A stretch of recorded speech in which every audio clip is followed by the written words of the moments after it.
دیکھیں، ہم مرد و خواتین کی جان بچانے کے لیے کوشاں ہیں، مگر ملازم کی بات ابھی مکمل نہیں ہوئی تھی کہ دوسری جانب سے کال کاٹ دی گئی۔ ایک پل کو گل نے سوچا کہ کاش اس دنیا میں انسانوں کے لیے بھی کوئی قانون ہوتا۔ وہ ببلی کو اپنی مدد آپ کے تحت ایک چھوٹے سے ہسپتال میں لے جا کر پہنچا تھا۔ ببلی کا بستر مریضوں کے وارڈ میں نہیں تھا، اسے ایک چھوٹے سے کمرے میں شفٹ کیا گیا تھا، جس کی وجہ سے اس معاشرے کے کن ذہن افراد ہی بتا سکتے تھے۔ ببلی کی طبیعت ذرا سے سنبھلی تھی کہ ڈاکٹروں نے چھٹی دینے کی نام پر اسے ہسپتال سے نکال دیا۔ فضا میں سکوت طاری تھا۔ اس حویلی کے صحن میں لگے ہوئے درخت کے پتے اپنی سرسراہٹ سے ایک دھن پیدا کر رہے تھے۔ ببلی اپنے کمرے میں موجود لکڑی کے ایک تخت پر گول تکیے کے سہارے نیم دراز حالت میں بیٹھا تھا۔ ببلی کا کمرہ اس کے گھرانے اور خواجہ سراہوں کی تہذیب کا عملی نقشہ کھینچ رہا تھا۔ ایک جانب ہارمونیم تو دوسری جانب ایک ستار بڑی نفاست سے رکھا ہوا تھا۔ جا نازو، گل اور نوشی کو بلا کر لا۔ کیا ہے؟ میں بلا رہا ہوں، ببلی نے کھانستے ہوئے نازو سے کہا تھا، جو اس وقت اپنے مردانہ ہاتھوں سے گرو کے پاؤں دبا رہا تھا۔ نازو نے برق رفتاری سے جاتے ہوئے گل کے کمرے کے دروازے پر دستک دی۔ کمرے میں موجود نوشی اپنے ٹخنوں سے اوپر گھنگرو باندھنے کا آغاز کر ہی رہی تھا کہ نازو کی مدھم مگر بھاری آواز پر اس کے گھنگرو باندھتے ہوئے ہاتھ فضا میں ہی رک گئے تھے۔ تم دونوں کو گرو نے اپنے کمرے میں بلایا ہے، نازو کا یہی کہنا تھا کہ گل کے قدموں میں ہلکی سی حرکت پیدا ہوئی۔ کڑے کرا باجی، نوشی نے گل کو بیزاری کے عالم میں کہا تھا۔ نہیں نوشی، ہو سکتا ہے کوئی ضروری کام ہو، گل یہ کہتے ہوئے کمرے سے باہر نکل آیا، اور نوشی بھی دبے قدموں پیر پٹکتے ہوئے زینے پھلانگنے لگا۔ نوشی اور گل کے پہنچنے سے پہلے حویلی کے باقی خواجہ سرا بھی ببلی کے کمرے میں چپ سادھے کھڑے تھے۔ میں نے آج تم سب سے ایک ضروری بات کرنی ہے، ببلی نے اپنی پختہ آواز میں کھڑے ہوئے خواجہ سراہوں سے کہا تھا۔ سب نے اپنی نظروں سے اس کی بات کی تصدیق کی اور اپنے کان گرو کی طرف لگائے۔ نوروز، جا کاغذ اور قلم لے کر آ۔ دوسرا جملہ فضا میں تحلیل ہوا تھا۔ نوروز کاغذ کا قلم لے کر گرو کے تخت کے پاس نیچے فرش پر ہی بیٹھ گیا تھا۔ سب لوگ اس چیز سے واقف تھے کہ کیا فیصلہ ہونے جا رہا ہے۔ گل اور نوشی بھی اب باقی خواجہ سراہوں کی طرح ببلی کے الفاظ کے منتظر تھے۔ ببلی اپنے ہاتھوں پر وزن دے کر تخت پر بیٹھا تھا۔ لاہوری گھرانہ 400 سال پرانا ہے۔ ہمارے دادا پر دادا گرو نے اپنے زمانے میں بہت نام کمایا اور اپنے گھرانے کی روایات کو زندہ اور قائم رکھا۔ سب لوگ ببلی کی گفتگو دل کے کانوں سے سن رہے تھے۔ میں جو بولوں اسے کاغذ پر لکھ لینا۔ ببلی نے نوروز کو اس کی ذمہ داریاں یاد دلائی تھی، جس پر نوروز نے محض اس بات میں سر ہلایا تھا۔ تم سب لوگوں کو یہ بات بتانے کی ضرورت تو نہیں کہ ایک گرو اپنی مرضی سے کسی بھی چیلے کو اگلا گرو چنتا ہے اور اپنی ذمہ داری اسے سونپ دیتا ہے۔ لاہوری گھرانے کے خواجہ سرا بچوں کے پیدا ہونے پر گھر گھر مانگنے نہیں جاتے، جسے ہم ڈولی کہتے ہیں۔ اور بھی بہت سی روایات ہیں جس کو میں نے اپنی زندگی میں تم سب کے دلوں پر نقش کیا ہے۔ سب کے گلے سوکھ چکے تھے، سب لوگ اس نام کے منتظر تھے جس کا فیصلہ اگلے کئی سال اس حویلی میں چلنا تھا۔ ببلی کی گفتگو جاری تھی۔ نوروز، لکھو کہ لاہوری گھرانے کا 23واں گرو گل ہوگا۔ کمرے کے حب زدہ ماحول میں گہری خاموشی چھا گئی، صرف خاموشی۔ گل کے آنسو پلکوں کی دہلیز پار کر کے اس کے چہرے کی جھریوں کو نم کر رہے تھے۔ سب کو یہ فیصلہ قبول تھا، مگر نوشی، اس میں جلتی ہوئی چنگاری اب شعلے کی صورت اختیار کر چکی تھی، جس سے وہ سب کچھ جلا کر راکھ کر سکتا تھا۔ میرے مرنے کے بعد یہ حویلی بھی گل کی ملکیت ہوگی۔ ببلی کی آواز نے ایک بار پھر سکوت توڑا تھا۔ سب لوگ یکے بعد دیگرے کمرے سے چلے گئے۔ ببلی کے فیصلے کو چند روز گزرے تھے۔ گل، نوشی، نازو، سب جلدی آؤ، گرو کو پتہ نہیں کیا ہو گیا ہے۔ نوروز نے چیختے ہوئے سب کو بلایا تھا۔ وہ اس رات گرو کی خدمت کے لیے اس کے پاس ہی موجود تھا۔ گل مکمل طور پر نوروز کے لفظوں کو سمجھ نہیں پا رہا تھا، مگر اس کی روح پر حویلی میں گونجتی چیخوں کی وجہ سے لرزہ طاری ہو گیا تھا۔ وہ اوندھے منہ اپنے بستر پر سو رہا تھا۔ گرو ببلی، گرو ببلی۔ اس نے بستر سے اترتے ہی کئی بار نام دہرایا تھا۔ اسے محسوس ہو رہا تھا کہ اس کے قدموں کو زمین نے جکڑ لیا ہو۔ اس کا نچلا دھڑ بے چان ہو چکا تھا، مگر وہ اسی حالت میں اپنے کمرے کا دروازہ کھولتے ہوئے سیڑھیوں کی جانب بڑھا تھا۔ قریب پڑے ایک چھوٹے سے میز پر اس کا ہاتھ لگتے ہی کانچ کا ایک خوبصورت سا مجسمہ ٹوٹ کے ہر سیڑھی پر بکھر گیا۔ وہ لاشعوری طور پر اپنے قدم آگے بڑھا رہا تھا۔ اس کے قدم کانچ کے چبھنے سے نہ ہی درد محسوس کر رہے تھے اور نہ ہی ساکت ہوئے تھے۔ خون کے نشانات اول زینے سے لے کر گرو کے چارپائی تک کا سفر طے کر چکے تھے۔ میت کو دیکھتے ہی گل کی آہ نکلی تھی۔ گرو، یہ کہتے ہوئے زارو قطار رو رہا تھا، کسی عام انسان کے لیے نہیں بلکہ محسن کے لیے، جس نے اسے تب پناہ دی تھی جب اس کے ماں باپ نے بھی اسے ٹھکرا دیا تھا۔ گل گرو کے قدموں سے لپٹ چکا تھا۔ اس کے آنسوؤں سے گرو کے قدم بھیگ رہے تھے۔ اب حویلی میں موجود باقی خواجہ سرا بھی اکٹھے ہو چکے تھے۔ سورج طلوع ہونے کو تھا، مگر گل کے لیے اس کی زندگی کا آفتاب ہمیشہ کے لیے غروب ہو چکا تھا۔ دوسرے گھرانوں کے خواجہ سراؤں کو بھی اطلاع پہنچ چکی تھی۔ دن کے 12 بجے تک اس حویلی میں نفوس کا تانتا بن چکا تھا۔ سب ببلی کے ماضی کو دوہرا رہے تھے۔ نیا گرو اور حویلی کی ملکیت یہ اس وقت کے سب سے اہم موضوعات تھے۔ گل اس وقت ہر چیز سے بیزار تھا۔ وہ کچھ سننا، دیکھنا اور بولنا نہیں چاہتا تھا۔ رو رو کر اس کی آنکھیں خشک ہو چکی تھی۔ وہ ایک پل کو سوچ رہا تھا کہ اگر یہ کسی مرد یا عورت کی میت ہوتی تو اسے دن کے اجالے میں بغیر کسی کے خوف کے دفنایا جاتا۔ وہ بھول چکا تھا کہ اس معاشرے میں ان کا زندگی گزارنا اور اس سے دستبردار ہونا سب چھپ کے کیا جاتا ہے، تاکہ کچھ نام نہاد لوگ انسانیت کی دہلیز پار نہ کریں۔ رات ہو چکی تھی۔ 1-2 مرد اور 2 خواجہ سرا بابر عرف ببلی کی میت اٹھانے کے لیے آگے بڑھے۔ نوروز، گل، نازو سب بے بس تھے۔ وہ کچھ نہیں کر سکتے تھے، صرف گریہ کر سکتے تھے اپنی قسمت پر اور اپنے موجود ہونے پر۔ گرو کی موت کو 1 مہینہ ہو چکا تھا۔ حویلی میں وہ پہلی سی رونق نظروں سے اوجھل ہو چکی تھی۔ نوشی نے اب ہر چھوٹی چھوٹی بات پر گل سے تکرار کرنا شروع کر دی تھی، اور یہ اس کے روز کے معمولات میں شامل تھا۔ وہ ہر ممکن کوشش کرتا کہ گل کی تصحیح کر سکے۔ نوروز اور نازو نے اب خاموشی کو اور گل نے صبر کو اختیار کر لیا تھا۔ پیاروں سے دور جانے کے بعد صبر کے سوا کچھ نہیں بچتا تھا۔ پرندوں نے شجر کی شاخ پر آ کر چہچہانا شروع کر دیا۔ وہ گل جو گاتا تھا تو آس پاس کی حویلیوں کے خواجہ سرا بھی کان لگا کر سنتے تھے۔ اس کی آواز سے بھی کشش چھن چکی تھی۔ لاہور میں سورج ڈوب چکا تھا اور یہ شہر ہمیشہ کی طرح رات کے اندھیرے میں بھی چکمگا رہا تھا۔ گل صحن میں پڑے تخت پر بیٹھا خود سے ایک جنگ لڑ رہا تھا، جس کا فریق بھی وہ خود تھا۔ تم دونوں کہاں سے آ رہے ہو؟ نوروز اور نوشی کو مرکزی دروازے سے آتا دیکھ گل نے پوچھا۔ ہم جی وہ نوروز منہ میں منمنایا کچھ۔ ہم جہاں بھی جائیں تم سے مطلب؟ نوشی نے سوال یا لہجے میں بھمیں سکیڑتے ہوئے اس سے کہا۔ ہاں میں گرو ہوں اب۔ ہا ہا ہا ہا، گرو؟ ہاں ہاں، وہ بھی تم؟ نوشی کا طنزیہ کہکہا فضا میں بلند ہوا تھا۔ گل نے پورا ماہ اسی بات کو سوچا تھا کہ وہ اپنے گھرانے میں موجود چپکلش کو کیسے ختم کرے گا۔ یہ میرا انتخاب نہیں تھا۔ گرو ببلی نے جیسا ٹھیک سمجھا ویسا کیا۔ مجھے اس سے کوئی فرق نہیں پڑتا اگر وہ تمہیں نوروز، نازو یا کسی کو بھی گرو بنا دیتے۔ گل نے اپنے آپ کو اور نوشی کو وضاحت پیش کی تھی۔ ختم کرو لڑائی جھگڑا، نوروز نے تالی بجاتے ہوئے ان دونوں سے کہا تھا۔ نوروز تو چپ ہو جا، نوشی نے نوروز کو تنبیہ کی۔ جس کا بھی انتخاب تھا، مگر میں تو تجھے گرو نہیں مانوں گا اور نہ کبھی تجھے اس مسن پر ٹکنے دوں گا۔ جو کرنا ہو کر لینا، نوشی کسی سے نہیں ڈرتا۔ ہاں، اس کی آواز حویلی کی 4 دیواری سے ٹکرا کر گل کے کانوں میں گونجی تھی۔ اس نے غصے سے مٹھیاں بھینچی، مگر بڑا بننے کے لیے بڑا ظرف بھی ہونا ضروری ہے۔ گل نے اسی ظرف کا مظاہرہ کیا تھا۔ سب خاموش تھے، مگر ہر آنکھ اپنی کہانی سنا رہی تھی۔ نوروز، بات سن۔ نوروز، نازو نے اپنے کمرے کی کھڑکی سے نوروز کو آواز دی تھی، جو کمرے کے سامنے سے گزر رہا تھا۔ ہاں کیا ہے؟ وہ کندھے اچکاتے ہوئے بولا۔ اندر آ، تجھ سے ضروری بات کرنی ہے۔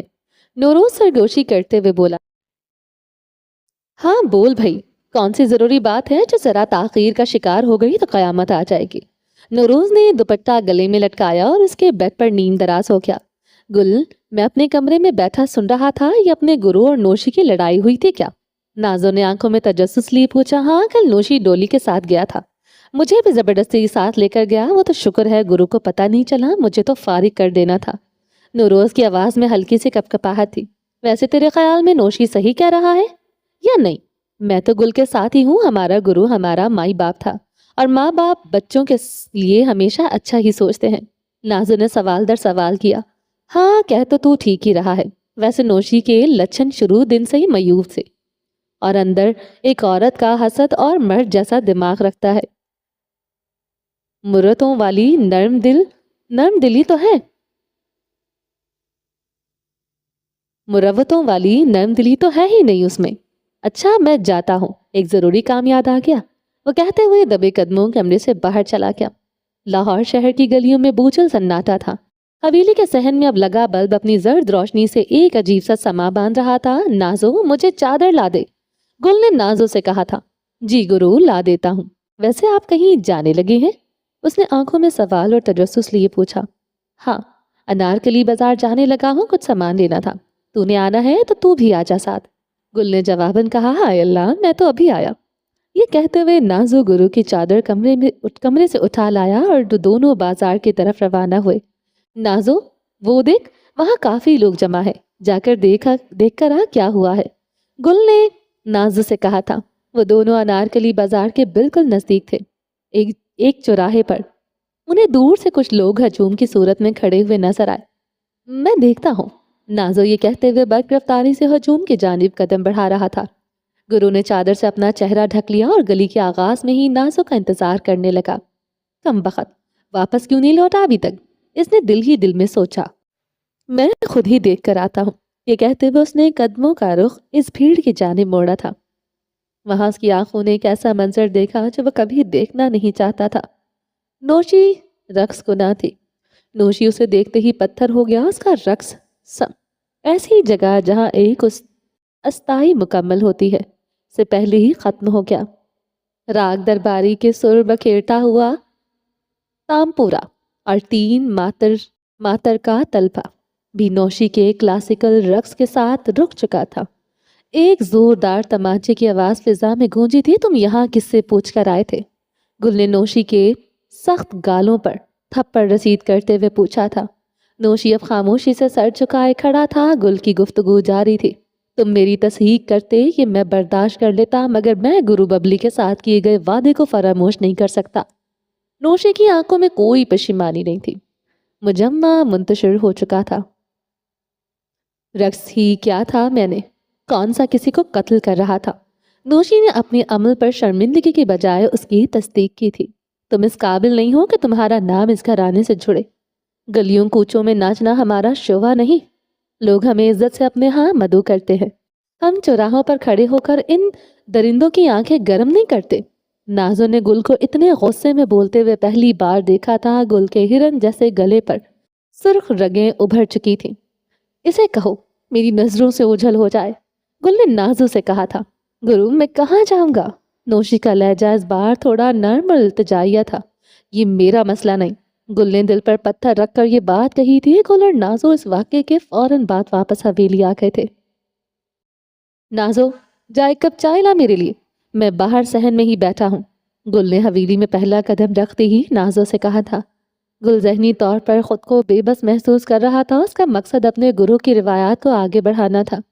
روز اس کی مشکلات میں اضافہ ہوتا جا رہا تھا، جس کی مرکزی وجہ نوشی ہی تھا۔ فضا میں خنکی شامل تھی۔ آسمان گل کی طرح خاموش تھا۔ سیاہ آسمان پر ٹمٹماتے تارے ہماری سیاہ زندگی میں امیدوں کی طرح ہوتے ہیں، ان امیدوں کی طرح جو کبھی بر نہیں آتی اور ہماری زندگی میں روشنی کا سبب نہیں بنتی۔ صبح فجر کے وقت گل کی آنکھ کھلی تھی۔ کپ میں موجود چائے باسی اور ٹھنڈی ہو چکی تھی۔ وہ رات کو چند پہر تخت پر بیٹھا تھا اور کب صبح ہو گئی اسے پتہ ہی نہیں چلا۔ شاہی محلہ اپنی شان و شوکت کے ساتھ بہت سے فنکاروں کا ٹھکانہ بنا ہوا تھا۔ حویلی کے ساتھ پان والے کی دکان تھی تو کہیں بہت سارے ہنرمندانہ ہاتھ آلات موسیقی کو جن دے رہے تھے۔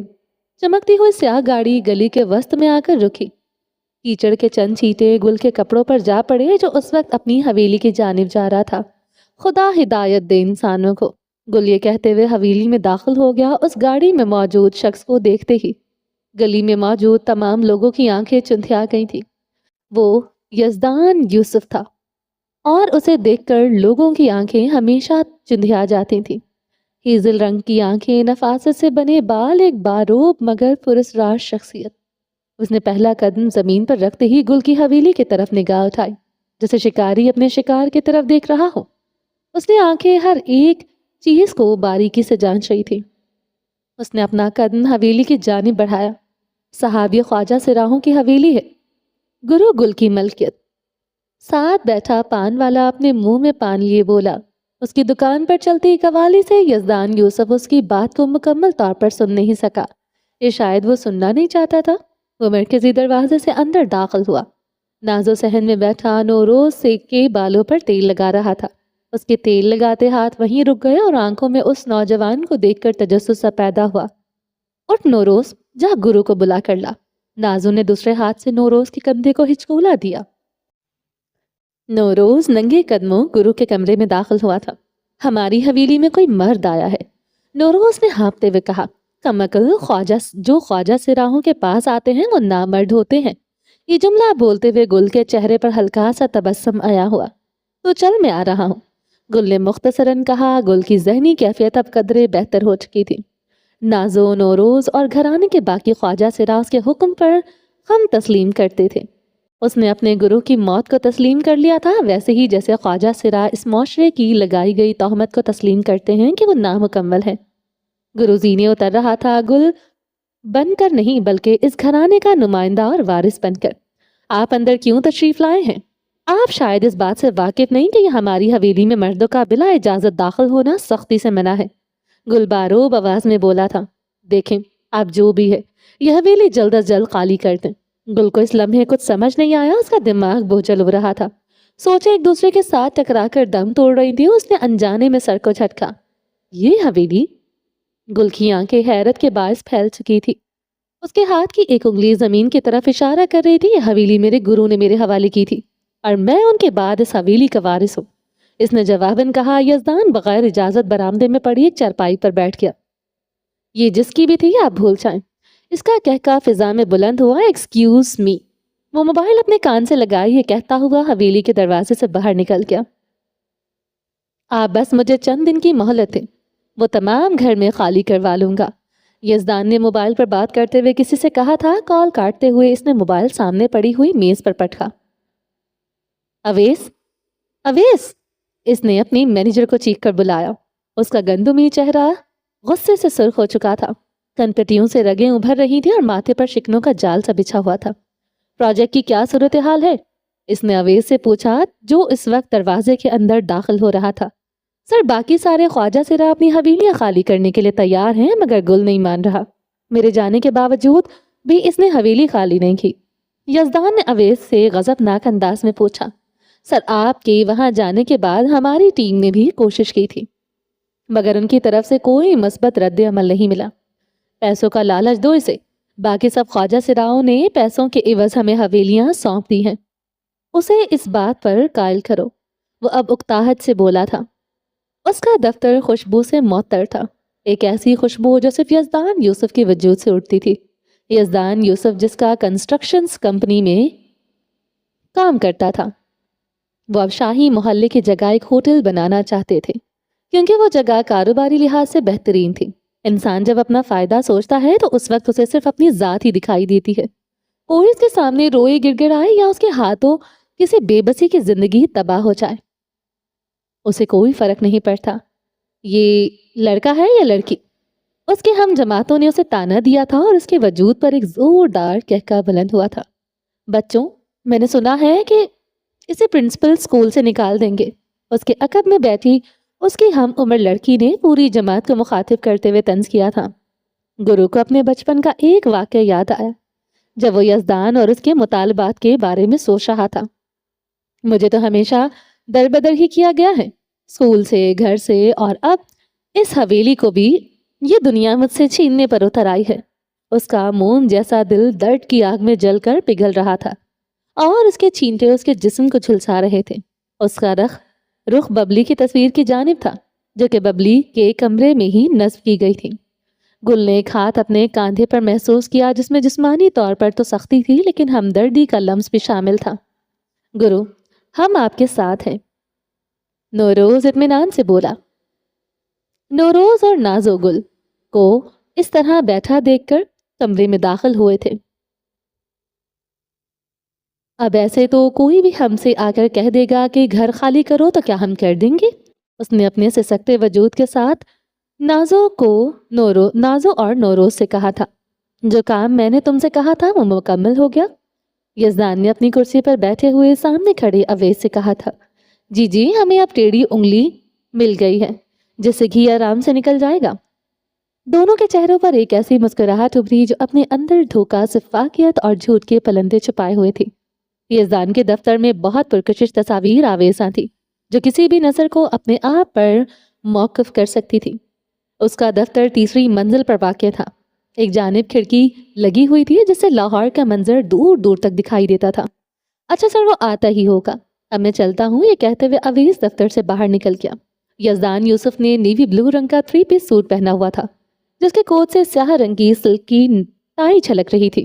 اس کے بوٹ سیاہ تھے مگر اس قدر چمکدار گویا اپنے اندر کوئی پراسرار راز چھپائے ہوئے ہوں۔